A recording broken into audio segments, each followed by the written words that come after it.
Hello, Bering. Hey JF, how are you? I'm doing good. It's good to talk to you. I think we exchanged at some point on a live stream where there were many people, but we never really talked to each other. Did we? When was that? Did we? I don't even remember. It was maybe a year ago, and there were like 5 people, and we didn't really interact. Oh, right, I can't remember that. But JF, I just want to make it very clear. I'm not here to try out for your fucking co-host position, mate. That's not me. Yeah, I didn't feel that you were. As long as we So, got that straight. have you been following the general histories on YouTube, the leaving of Warski live? Have you been following Internet Blood Sports at all? Yeah. I'm not a religious viewer, but yeah, I've been following the drama. That's been pretty interesting. It's been that was pretty short lived. I expected you guys to sort of go on for a year or so.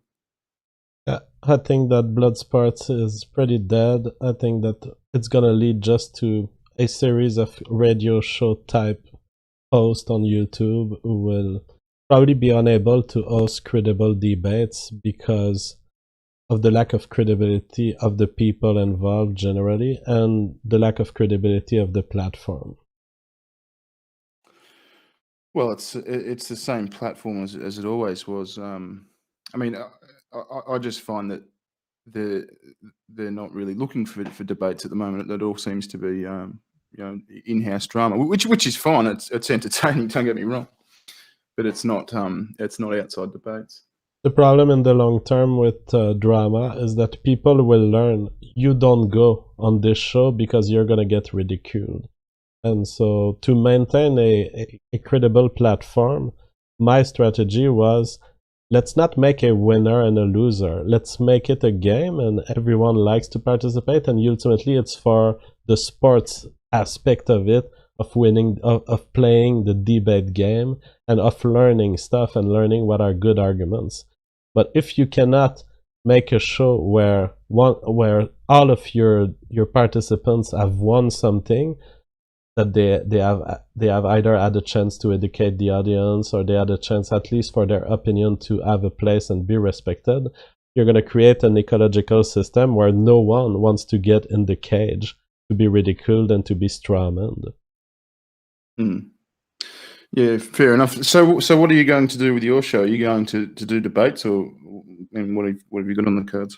There's going to be debates, but I'm not going to try to have debates all the time, and I'm going to choose opportunities of debate that are spectacular, that have never been done. Debates where there's big names. I'm just going to take the opportunities when they show and when they're worth it for me.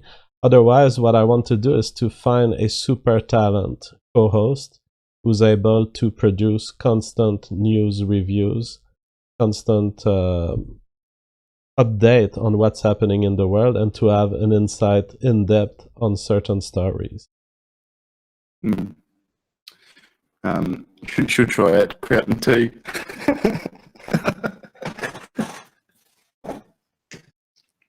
Sorry, I was resetting my audio because I was roboting. Are you there? All right. Yeah. I said you I should. think you are roboting. Is it I'll possible just you would have to rejoin the Hangout? Sometimes the Hangout does it.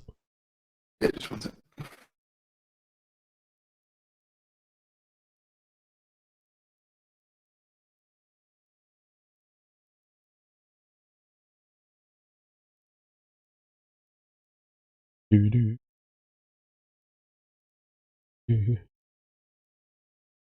This is elevator music. Keeps you entertained while Bearing's gone. Keep singing this thing. Hello, Bearing. Yo. Alright, so it's repaired. Yeah. So do you see yourself getting back together with Andy? Probably not, honestly. I don't see why I would. There's nothing in it for me anymore. And it would take so much apologies from him that I don't think it's going to be possible to even have a conversation publicly within the close future. because I think he's gonna be too stubborn and he won't want to apologize. But he called me a liar on the public space in my face with uninformed opinions on what I had actually said, and I cannot sustain talking to him as long as this is not resolved. I cannot give credibility to Andy if he called me a liar without any facts. Yeah, fair enough. What Fair are your enough. thoughts on the developments on YouTube, Super Chat changing the economy of YouTube, and your future projects? Do you have problems with demonetization, or are you okay with your crowdfunding options? I mean, I do get videos put into the the yellow mode, the may not Yeah. get advertisers sort of mode, but I find that Oh, even when they're on the yellow thing, but I've got I just take on sponsors these days. You just do a 30-second promo at the start of a video. They pay pretty well. oh yeah. I'm pretty much isolated from sponsors. I've not planned my YouTube career with that in mind, so I don't know if sponsors would accept me. I don't think so. So I've developed a very special system, I think, where super chats are actually my main income. Yeah, well, you do pretty well with super chats. Yeah. The only pain in the ass is that they take 30%. That stings. That stings hard. The way I see it is it's not lost money. It's money that goes to the platform and that goes to how the platform values me. And so if they're thinking about censoring JF at some point, it's going to be something with a cost because I bring them money. So I'm pretty at peace with that.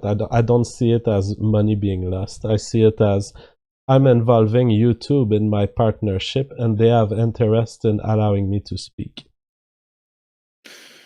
Yeah, fair enough. Well, I suppose, I mean, when you think about it, normal monetization, I think you split it with them 50-50 anyway. So I just think it's just something about audience saying the money to support you type thing. I think it's because it's from your audience and not from an faceless advertiser that it stings a bit more. But you should get you should get Streamlabs. You don't pay any fees on it. Yeah, that's true. I actually have the Streamlabs account and I have the link, and it's just that I don't put it on my description anymore because people like to donate so much to a super chat that it seems to be the option.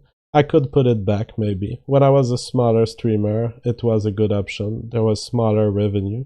At the amount of revenue I'm making right now, I don't really care about losing a part to YouTube. And I think there is something communitary in that I like. I like the idea of super chats. Everyone sees them. The chat becomes an event, as opposed to Streamlabs where some of the messages appear on the screen and then super chat they appear on the chat. I really like this idea of a community built around what's happening on the. Yeah. I mean, you can link Streamlabs to sort of appear on your stream as well. But I tried. Do you use OBS to stream? Yeah, I've been using OBS, and since the last 2 days, I've adopted Streamlabs OBS.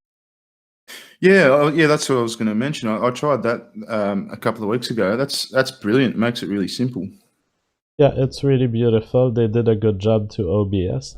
So, Bering, you were part of the movement that benefited a lot on YouTube from anti-SJW videos. What are your thoughts on this movement? And are you like Andy? Did you get a little tired of it? No, because I think I sort of never had the same view of it as Andy. I mean, I get the impression that Andy sort of like the way he talks about it. He was an anti-SJW YouTuber, and he'd sort of look for things that SJWs say to specifically go after them. I never was that. It just so happened that I did focus on a lot of them because they were the stupid fucking idiots in front of me at the time. But I focus on stupid things and stupid people, just make fun of them. So there's one thing that the world will never have a shortage of, and that's fuckwits, JF. So Fuckwits. So Yeah. whether they're SJWs or not, it doesn't really matter. You know, they can go out of vogue, and you know there'll be more fuckwits to replace them. But this leads to two type of human cognition, in my view. There are people who are destructive, and I don't mean it in a negative way, but when you laugh at something, you are destroying the idea. And it takes certain intellectual skills to make that funny. But there's also people more like me, where I don't really care about destroying that much. I care about constructive politics. I care about, okay, how do we make a better world? And so if I was to ask you to define your political position in constructive and positive terms, and not as opposed to something else, what are your beliefs? They're very, very, very hard to define, JF. I mean, I'm, you know, I did consider myself a liberal years ago, but and the other thing is a liberal has a different meaning in Australia as well. The Liberals are actually the conservative side of politics, but when I say liberal, I actually mean it in the American sense. So I was a left-leaning years and years ago, like 10 years ago. But I mean, I find I'm sort of drifting to more to the right these days. But as far as pinpointing, if I'm a fucking libertarian or a fucking, I don't think that deeply about politics, JF. I just think in terms of common sense, mate. All right. And what are your views on the emerging presence, at least, of the alt-right and of white nationalism and race realism? What are my views on the emerging presence, did you say? Yeah, well, it's a movement that always existed, but I mean that they are more and more present on YouTube, for example. It's now a mainstream YouTube subject, we could call it. What are your views on the alt-right? Would you join it? Would you be sympathetic to it? Do you believe that a racial categorization is a valid political base for certain actions and certain political decisions? I wouldn't be part of the alt-right. I don't sort of. I'm not big on the ethno-state idea and all that. But how would I describe it? I'm happy to live and let live type thing. I mean, I've got no problem with with interacting with people in the alt-right, and I have done so. Because people are allowed to have their views. And in actual fact, you taught me a lot about the race realism thing. I wasn't too sure what it sort of meant before I watched one of your videos. And yeah, I mean, I thought it was something a lot more complicated than what it was. But when I found out that it actually just means that you believe that there are different biological races in the world, that's ridiculous. Of course there are. All right. Well, it was great to hear you on this subject. Now I will be moving on to Super Chat, but thank you so much for coming. No worries, man. All the best. Bye-bye.